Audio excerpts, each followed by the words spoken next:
मेरी बेटी का नाम माउनी था और मुझे अपनी बेटी पर बहुत गर्व था।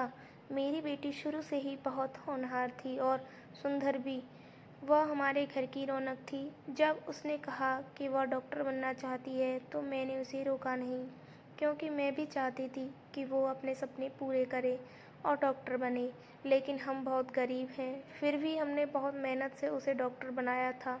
अभी उसके हाउस जॉब के दिन थे, मतलब इसके बाद वह पूरी तरह से डॉक्टर बन चुकी थी और नए डॉक्टरों की सूची में थी। इसलिए नए डॉक्टरों को ज़्यादा मेहनत का काम दिया जाता है, जैसे कि नाइट ड्यूटी वगैरह। सब जानते हैं कि रात को जागकर काम करना कितना मुश्किल है।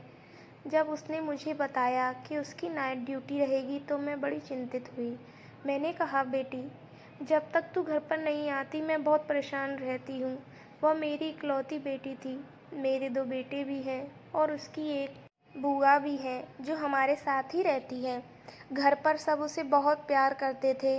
वह अपने पापा की भी उतनी ही लाडली थी जितनी हम सब की। उसके पापा भी उससे बहुत प्यार करते थे। उसने कहा कि मैं ड्यूटी को बदलवा नहीं सकती, ऊपर से ऑर्डर आया है। आप परेशान न हो, हॉस्पिटल में मैं अकेली थोड़ी होती हूँ, और भी बहुत लोग होते हैं वहाँ। उसने बड़े प्यार से, बड़े तरीके से हम मुझे समझाया। वह बहुत समझदार और जिम्मेदार थी। और वैसे भी डॉक्टर्स के पास टाइम कहाँ होता है कि वह एक गिलास पानी भी पी ले।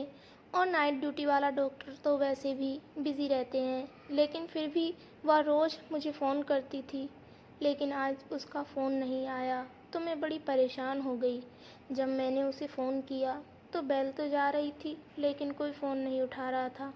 मैं परेशान हो गई और घबरा गई कि पता नहीं क्या हो गया है। फिर जिस हालत में उसे घर लाया गया वो मैं जानती हूँ, लेकिन उसके बाद उसका फ़ोन भी हमें नहीं दिया गया। लेकिन उसकी एक दोस्त थी जो उसके साथ ही काम करती थी। उसने हमें बताया कि मौनी की तरफ से मुझे एक वीडियो मिली है। जब हमने उस वीडियो को देखा तो हमारे पैरों तले ज़मीन ही खिसक गई और पूरा देश हमारी बेटी के साथ खड़ा था। उस वीडियो में एक दिन मेरी बेटी जब हॉस्पिटल से घर आई तो कहने लगी कि माँ, अगर आपके सामने कुछ गलत हो रहा हो तो क्या उसे रोकना चाहिए। मैंने कहा, हाँ बिल्कुल रोकना चाहिए। फिर मैंने कहा उससे कि बेटा, हमेशा सही का साथ देना चाहिए अगर हमें सही गलत पता है तो। ये तो भगवान भी कहते हैं कि हमेशा सच और हक के साथ ही देना चाहिए। मेरी यह बात सुनकर वो कहीं सोच में डूब गई। मैंने कहा, माउनी, खाना खा लो बेटा, कहाँ खो गई है। देखो, आज तुम्हारी पसंद का खाना बनाया है। पहले तो वो ये सुनकर बहुत खुश हो जाती थी, पर आज कहीं खो गई थी। जब मैंने बार बार पूछा तो कहने लगी, माँ, अगर कुछ ऐसा बुरा हो रहा हो जिसे रोकने की क्षमता आप में न हो तो फिर क्या करना चाहिए। मैंने कहा, तो फिर कोशिश ज़रूर करनी चाहिए। जब इंसान कोशिश करता है तो भगवान भी उसका साथ देते हैं। लेकिन क्या बात है बेटा, किस बारे में पूछ रही हो तुम, और बहुत परेशान भी लग रही हो। मुझे बताओ बेटा, क्या बात है। कहने लगी कि कुछ नहीं, बस वो एक टेस्ट है, उसमें नंबर लगवाने की कोई बात चल रही थी तो उसके बारे में कह रही थी। मुझे इसकी इस तरह की बातें समझ नहीं आती थी, क्योंकि मैं ज़्यादा पढ़ी लिखी नहीं थी और फिर वह डॉक्टर बन रही थी। बस मैं चुपचाप से उसकी बातें सुन लेती थी। लेकिन जब भी वो मुझसे कोई बात पूछती तो मैं उसका जवाब अपने तरीके से अच्छे ही देने की कोशिश करती थी। मुझे अपनी बेटी से बहुत प्यार था। हम बहुत ही गरीब थे, इसलिए मैंने उसकी पढ़ाई के लिए अपने जेवर बेचे थे और बड़ी मुश्किल से उसकी फ़ीस भरी थी। वह बहुत ही दयालु थी। वह पर्यावरण और पशु प्रेमी भी थी। साथ ही साथ वह गरीब लोगों की मदद भी करती थी। वह एक अच्छी बेटी होने के साथ साथ एक अच्छी इंसान भी थी। हमारे जानने वालों में से कुछ लोग ऐसे थे जो माउनी से शादी करना चाहते थे। जो लोग पहले हमारे घर पर आना भी पसंद नहीं करते थे, लेकिन अब जब से उन्हें ये पता चला था कि माउनी डॉक्टर बन गई है तो वे करीब आने की कोशिश कर रहे थे। हमारे छोटे से शहर से डॉक्टर बनना बहुत आसान बात नहीं थी। हमारे पास तो वैसे भी इतने पैसे नहीं थे, इसलिए थोड़ा फ़ायदा भी हुआ था। माउनी को स्कॉलरशिप मिली थी, वरना सारी फीस अपने पास से ही भरना हमारे बस की बात नहीं थी। फिर अभी भी हमारे ऊपर बहुत कर्ज था, क्योंकि फ़ीस तो हम दे देते थे, पर फिर घर को चलाना बहुत मुश्किल होता था और फिर हमें कर्ज लेने पड़ते थे। ऐसे में माउनी ही हमारा भविष्य थी, क्योंकि वो डॉक्टर बनकर हम सबकी किस्मत बदलने वाली थी। क्योंकि उसके भाई भी उससे छोटे थे। एक दिन वो कहने लगी, माँ, मुझे आपको कुछ बताना है। मैंने कहा, बताओ बेटा। तभी वो कुछ कहती उससे पहले ही हॉस्पिटल से कॉल आ गई। जैसे ही उसे हॉस्पिटल कॉल आती तो वो सब कुछ छोड़कर पहले कॉल अटेंड करती थी। कहती थी कि हो सकता है कोई इंसान तकलीफ़ में हो, इसलिए मुझे बुला रहे हों, मुझे देर नहीं करनी चाहिए। वैसे तो उसकी ड्यूटी रात को थी, पर वो दिन की ड्यूटी के लिए भी बुला लेते थे। शायद कोई डॉक्टर छुट्टी पर चली गई थी। मैंने कहा, तू दिन में भी ड्यूटी करेगी और रात में भी, तो थक नहीं जाएगी? तो कहने लगी, माँ, एक दिन की ही तो बात है, कहीं नहीं थक रही और फिर वापस आकर सो जाऊंगी। आप मेरी पसंद का खाना बनाकर रखना, मैं सुबह जल्द ही वापस आ जाऊंगी। माँ, मैंने कहा, ठीक है, अपना मोबाइल वगैरह सब ले ले और चार्जर भी। फ़ोन को चार्ज रखना और टाइम निकाल कर खाना भी खा लेना। तेरे हॉस्पिटल में खाना तो मिलता ही है ना? तो कहने लगी, हाँ माँ, मिलता है। तुम इतनी फ़िक्र मत करो माँ, मैं सब कर लूँगी। मैंने कहा, हाँ हाँ, नहीं कर रही, चल अब आराम से जा। फ़िक्र तो होती ही है, माँ हूँ ना। पर आज वह जा रही थी तो पता नहीं क्यों अजीब सा लग रहा था। मैंने उसे पुकारना चाहा, पर नहीं पुकारा, क्योंकि कहते हैं जब कोई किसी काम से बाहर जाता है तो पीछे से आवाज़ लगाना शुभ नहीं होता। उसने मुझे एक बार दिन में फ़ोन भी किया और शाम को भी। कहा कि आज काम थोड़ा ज़्यादा है, लेकिन मैंने खाना खा लिया है। आपने खा लिया है ना? मैंने कहा, हाँ हाँ, खाना तो खा लिया है, बस सोने जा रही हूँ। मैं जल्दी सो जाती थी, क्योंकि मुझे सुबह जल्द ही उठना पड़ता था। उसने कहा, तो फिर आप सो जाओ, सुबह मिलते हैं। मैंने कहा, ठीक है, और मैं सोने लगी। पर मुझे आज कुछ अजीब सा लग रहा था, बेचैनी सी महसूस हो रही थी। पर मुझे लगा शायद थक गई होंगी, जिस वजह से ऐसा लग रहा होगा। सो जाती हूँ, शायद ठीक हो जाऊँ। पर मुझे क्या पता था कि आज के बाद मेरी आँखों से नींद ही उड़ जाएगी। माउनी सुबह 9 बजे तक वापस आ जाती थी। उसकी शिफ्ट सुबह 8 बजे ख़त्म होती थी, क्योंकि हॉस्पिटल से घर वापस आने से करीब 1 घंटा लगता था। सुबह मैं भी लेट हो गई जागने में, क्योंकि रात भर मैं अच्छे से सो नहीं पाई थी। जब देखा तो 9:20 हो रही थी। मुझे लगा कहीं वो थकावट की वजह से अपने कमरे में जाकर सो तो नहीं गई, लेकिन मैं उसे बिना कुछ खिलाए सोने नहीं देती थी, क्योंकि फिर वह शाम तक सोती थी। मैंने जल्दी से खाना रेडी किया और उसके कमरे की तरफ चल दी, लेकिन जब मैं कमरे में पहुंची और लाइट ऑन की तो देखा उसका कमरा तो ज्यों का त्यों ही पड़ा है और वह कमरे में है ही नहीं। मैंने सोचा उसे आने में लेट हो गया है, शायद आज काम ज़्यादा होगा। मैं इधर उधर टहलती रही और दिमाग में अजीबोगरीब ख्याल आ रहे थे। कहीं वो बीमार तो नहीं हो गई। उसका कोई फ़ोन भी नहीं आया। देखते देखते 2 घंटे गुजर गए, मगर माउनी नहीं आई। अब मेरी बेचैनी और भी बढ़ने लगी। फिर मैंने उसे को फ़ोन लगाया। घंटी जाने लगी और मैं इंतज़ार कर रही कि वो कब फ़ोन उठाए और मेरी से बात हो, लेकिन उसने फ़ोन ही नहीं उठाया। मुझे लगा शायद व्यस्त होगी, और मैं यह सोच भी रही थी कि हॉस्पिटल में कितने बुरे हालात होंगे। डबल शिफ्ट करवाते हैं और जब शिफ्ट ख़त्म होती है तब भी उसे घर नहीं आने देते। कम से कम अब तो उसे वापस भेज देना चाहिए। वह मुझे हॉस्पिटल के बारे में बताती रहती थी। वह कहती थी कि यहाँ कुछ भी ठीक नहीं है, हर कोई अपना काम बेईमानी से करता है, कोई भी काम अच्छे तरीके से नहीं करता, चाहे वो सफाई वाले हों या कोई डॉक्टर। सबको बस पैसों की पड़ी होती है और कोई ना कोई अपने काम में डील कर ही देता है। मैं उसे कहती थी कि बेटा, तुम अपना काम अच्छे से किया करो, बाकी सबको जाना ऊपर ही है। सबको अपना चेहरा भगवान को दिखाना है और तुम्हें अपना।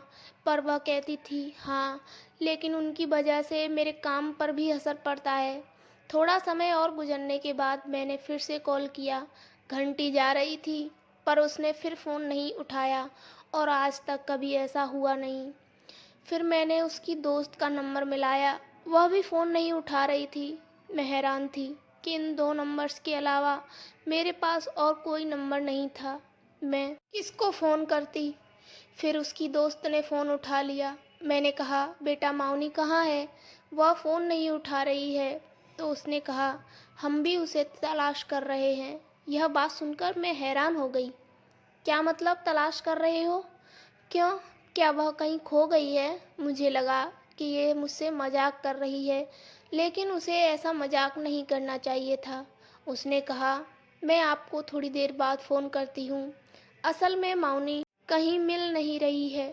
मुझे लगा हॉस्पिटल बहुत बड़ा है, शायद इसलिए वह कहीं व्यस्त होगी। मिल जाएगी, आप परेशान ना हो। मैंने कहा अच्छा, हॉस्पिटल तो बहुत बड़ा था, आप एक दिन में पूरा हॉस्पिटल देख नहीं सकते, क्योंकि साथ में ही कॉलेज भी था। मैंने उससे कहा मैं थोड़ी देर बाद फ़ोन करती हूँ। वह बोली ठीक है आंटी। मुझे उसकी आवाज़ में परेशानी महसूस हुई। पता नहीं आखिर बात क्या है। मैंने थोड़ी देर बाद फिर कॉल की और कहा माउनी मिल गई होगी, अब ज़रा मेरी उससे बात करवा दो। तो उसने कहा आंटी, वो बात ऐसी है कि वह मुझे अभी मिली नहीं है। और वह अभी यह बात कह ही रही थी कि उसकी चीख निकल गई। हाय, क्या हो गया? उसने मुझसे कहा आप जल्दी यहाँ आ जाएं। ये सुनकर मैं घबरा गई। मैंने कहा पर हुआ क्या है, वो तो बताओ, सब ठीक तो है ना? मेरा तो दिल भी बैठा जा रहा है। उसने कहा माउनी मिल गई है। मैंने कहा अच्छा, मिल गई है, कैसी है वो, ज़रा मेरी उससे बात करवा दो।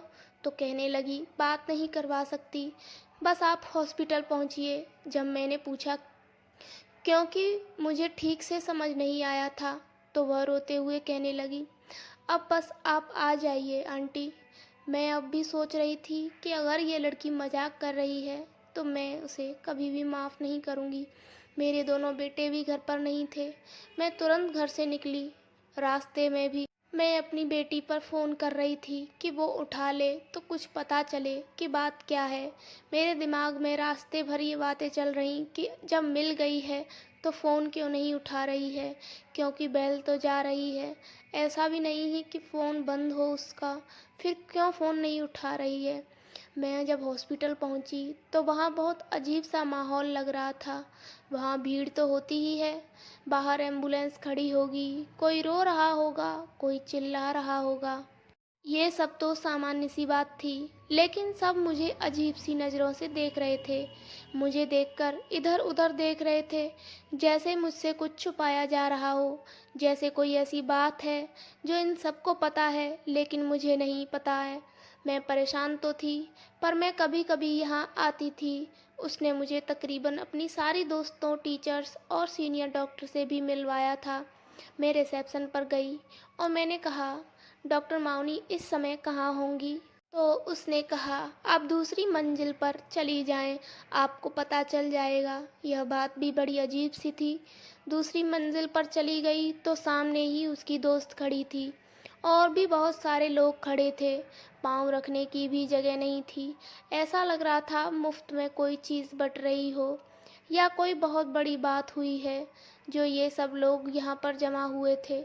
मुझे मौनी की दोस्त ने देखा तो वह रोती हुई मेरे पास आई और कहा ये क्या हो गया आंटी? मुझे नहीं पता आंटी, मैं वहाँ पर नहीं थी।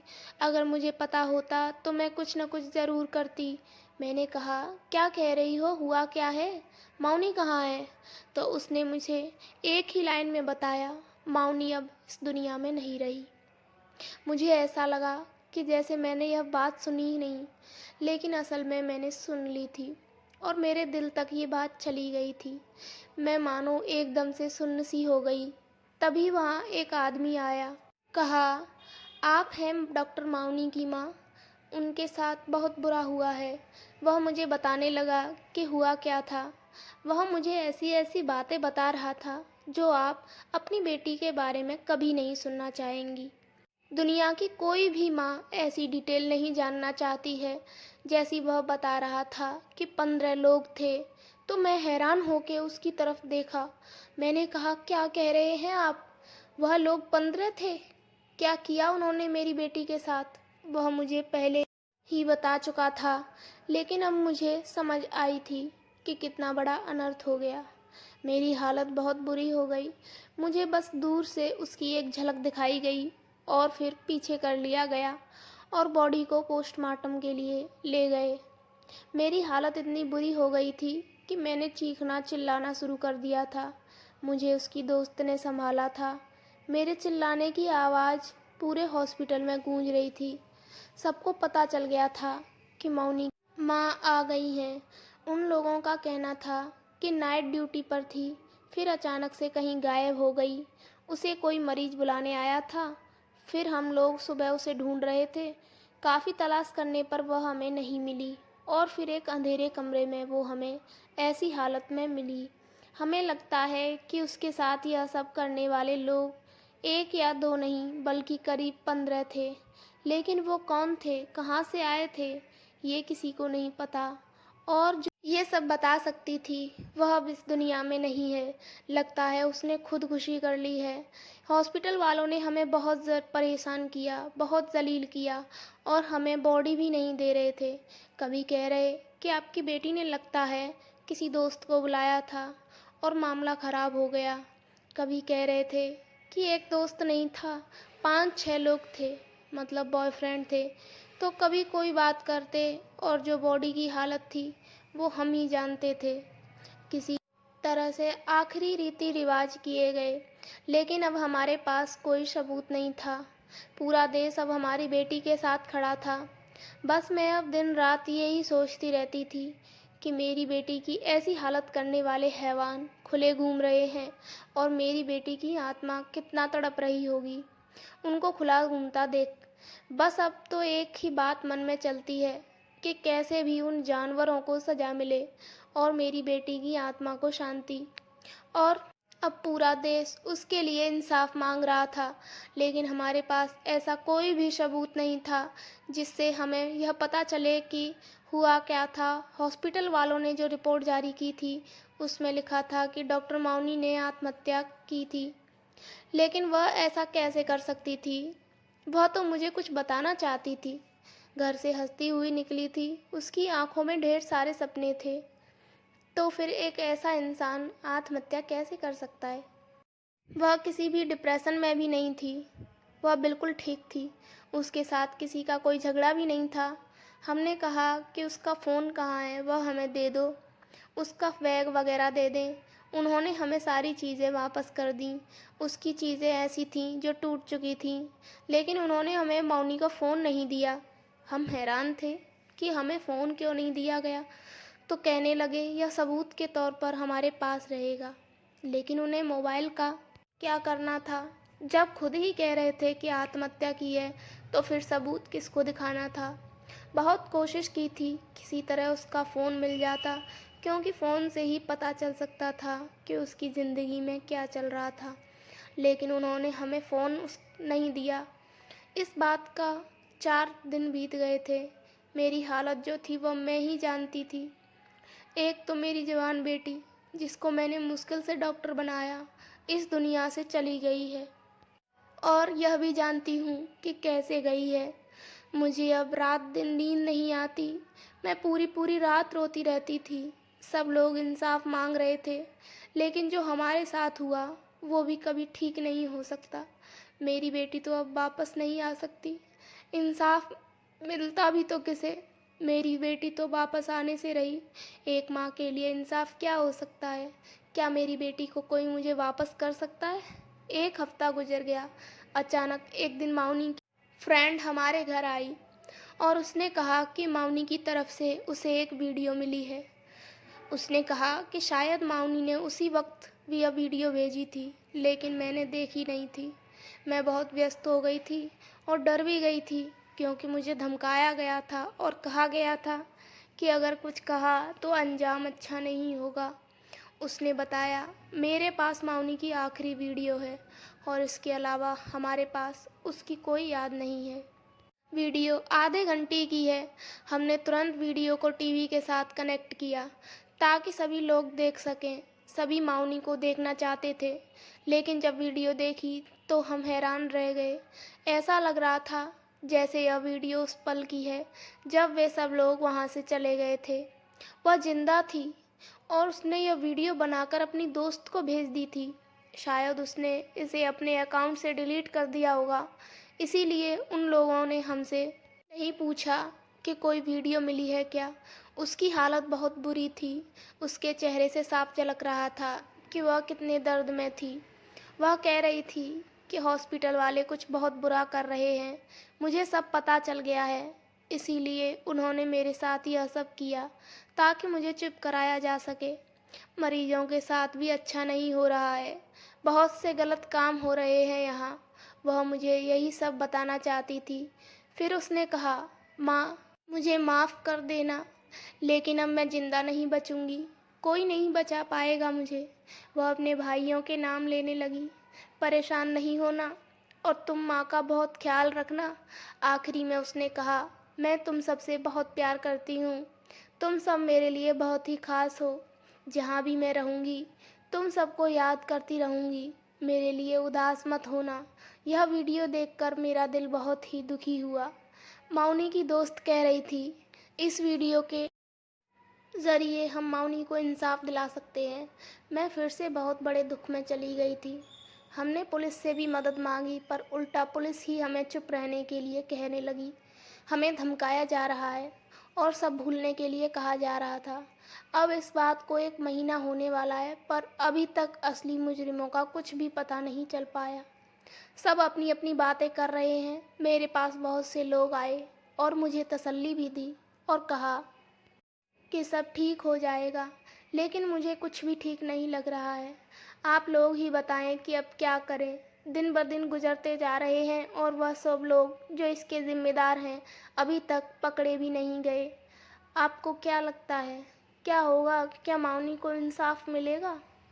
दोस्तों, अगर आपके भी दिल में लगी है यह कहानी तो कमेंट बॉक्स में ज़रूर बताएं। लाइक करें और चैनल को सब्सक्राइब ज़रूर करें और बेल आइकन को दबा दें, जिससे हमारे चैनल की आने वाली वीडियोस की नोटिफिकेशंस सबसे पहले आप तक पहुंचे। अगर इस कहानी ने आपका दिल छुआ है तो दोस्तों कृपया हमें सपोर्ट करें और वीडियो को ज़्यादा से ज़्यादा शेयर करें। धन्यवाद।